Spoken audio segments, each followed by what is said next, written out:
Assalamualaikum warahmatullahi wabarakatuh. Halo teman-teman, apa kabar? Semoga kita selalu sehat dan selalu dalam lindungan Allah Subhanahu wa Ta'ala.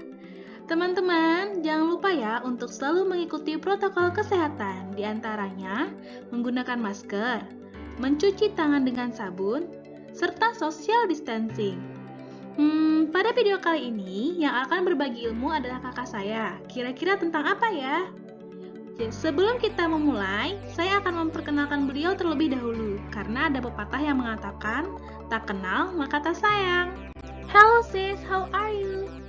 Hi sis, I'm fine, thank you. And how are you? I'm fine. Thank you for your contribution to my YouTube channel. Please introduce yourself. Well, my name is Siti Saudara. You can call me Miss Siti. I'm here try to sharing my English knowledge. Nah teman-teman, kira-kira dari percakapan tadi udah tahu dong video kali ini tentang apa? Yap, konten video kali ini adalah English Learning with Miss Siti. Oke, kita langsung aja ya, kira-kira apa sih yang mau dibahas Miss Siti pada video kali ini? Oke, untuk belajar bahasa Inggris, kita harus benar-benar memahami dasar-dasar dalam bahasa Inggris. Yang pertama adalah tenses. Tenses atau bentuk kata merupakan gabungan atas dua komponen dasar yang tidak bisa dipisahkan, yaitu waktu dan peristiwa. Waktu.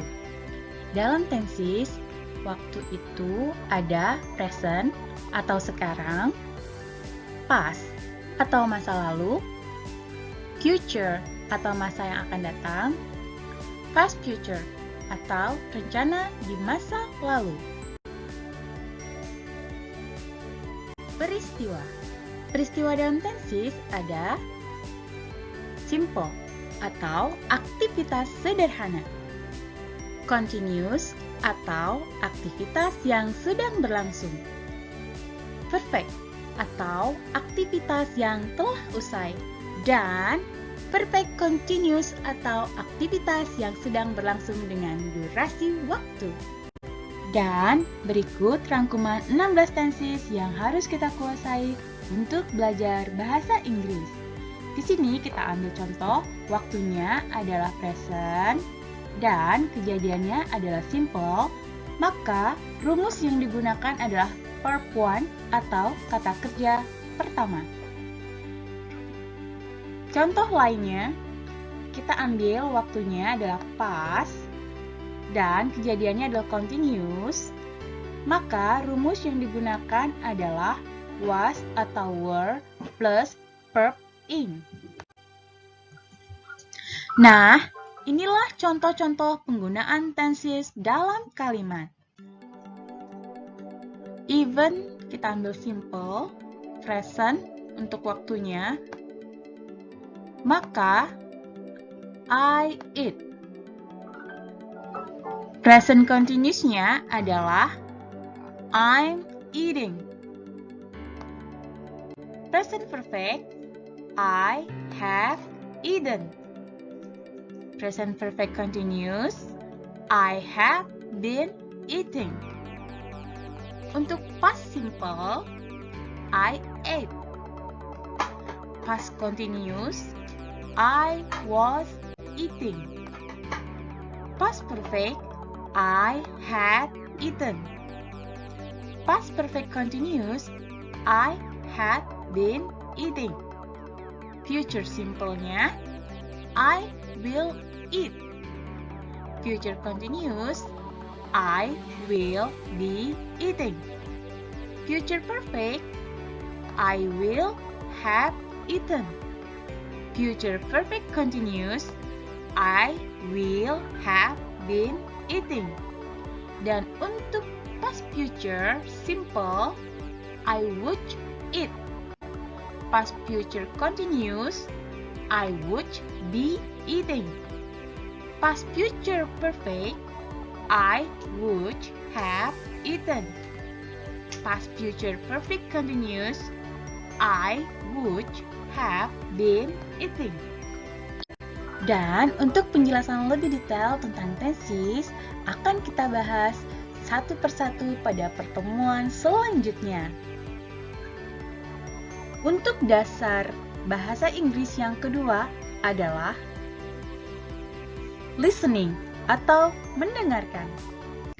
Salah satu cepat belajar bahasa Inggris adalah dengan membiasakan diri mendengarkan kata-kata dalam bahasa Inggris.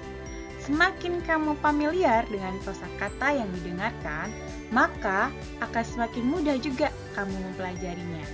Jadi, sangat disarankan untuk kamu menonton video percakapan atau mendengarkan lagu dalam bahasa Inggris. Yang ketiga, dasarnya ialah membaca atau reading. Kamu hanya perlu meluangkan waktu untuk membaca bila artikel atau koran masih terlalu sulit bagimu. Jangan malu untuk memulainya dari buku cerita anak-anak. Mengapa buku cerita anak-anak? Kosakata dan bentuk kalimat dalam buku anak-anak masih belum rumit dan masih lebih mudah untuk dipahami oleh pemula. Kamu juga bisa membaca lirik lagu kesukaanmu sambil mendengarkan lagunya. Disitulah kamu telah melatih dua kemampuan bahasa, yaitu listening dan reading. Untuk dasar yang keempat, yaitu writing atau menulis. Dalam buku Practice dan Progress karya L.G. Alexander, tahapan untuk mempelajari bagaimana menulis bahasa Inggris dengan baik adalah sebagai berikut. 1. Baca cerita dalam bahasa Inggris. Kedua, buka kamus kosakata baru yang ditemui dalam cerita tersebut. Ketiga, baca kembali, kemudian pahami. Dan keempat, jawab pertanyaan tertulis tanpa melihat bacaan. Kelima, ceritakan kembali cerita tersebut dari sudut pandang kamu sendiri. Dasar yang kelima, yaitu berbicara atau speaking. Bagaimana cara mengasahnya? Cari teman untuk berbincang-bincang dalam bahasa Inggris. Rajin-rajinlah berbincang dengannya dalam bahasa Inggris. Ini akan membuatmu terbiasa dan mempermudah dalam mempelajari bahasa Inggris. Semua bisa karena terbiasa, kan? Dengan berbicara bahasa Inggris, kamu akan senantiasa terbiasa dengan kata-kata asing yang mungkin terasa sulit diucapkan oleh orang awam. Meski perlahan, jika sering dilatih, hal itu akan membuat skill speaking kamu terdengar pasti seperti bule. Baiklah, itulah dasar-dasar belajar bahasa Inggris yang dapat kamu terapkan di rumah atau dimanapun. Namun ingat, yang terpenting bukan dasar-dasar belajar bahasa Inggrisnya, namun kemauan kamu untuk belajar dan berlatih. See you next video. Thank you. Thank you, Miss Siti. Jadi, kalau boleh saya simpulkan nih teman-teman, penjelasan dari Miss Siti tadi, ada 5 hal yang harus kita asah atau kita pelajari agar kita bisa berbahasa Inggris yang baik. Yang pertama yaitu tenses. Example, I eat merupakan bentuk dari present simple. Waktunya sekarang, aktivitasnya sederhana. Cirinya yaitu menggunakan verb one. Kemudian, I'm eating merupakan bentuk dari present continuous. Kejadiannya sekarang, aktivitasnya sedang berlangsung. Cirinya yaitu dia menggunakan is, mr, plus verb ing. Kemudian, I was eating merupakan bentuk dari past continuous. Kejadiannya di masa lalu, aktivitasnya sedang berlangsung. Cirinya karena dia menggunakan was atau were plus verb ing. Yang kedua yaitu listening. ketiga, reading, keempat, writing, kelima, speaking. Karena kita sering melakukan listening, reading, writing, maupun speaking, maka kita akan terbiasa dan lebih cepat dalam memahami bahasa Inggris. Itulah tadi sedikit gambaran tentang gimana sih cara belajar bahasa Inggris yang efektif. Untuk lebih jelasnya, insya Allah kita akan bikin next video ya guys. Namun ingat, seperti kata Miss Siti, yang terpenting bukan dasar-dasar belajar bahasa Inggrisnya, namun kemauan kita untuk belajar dan berlatih.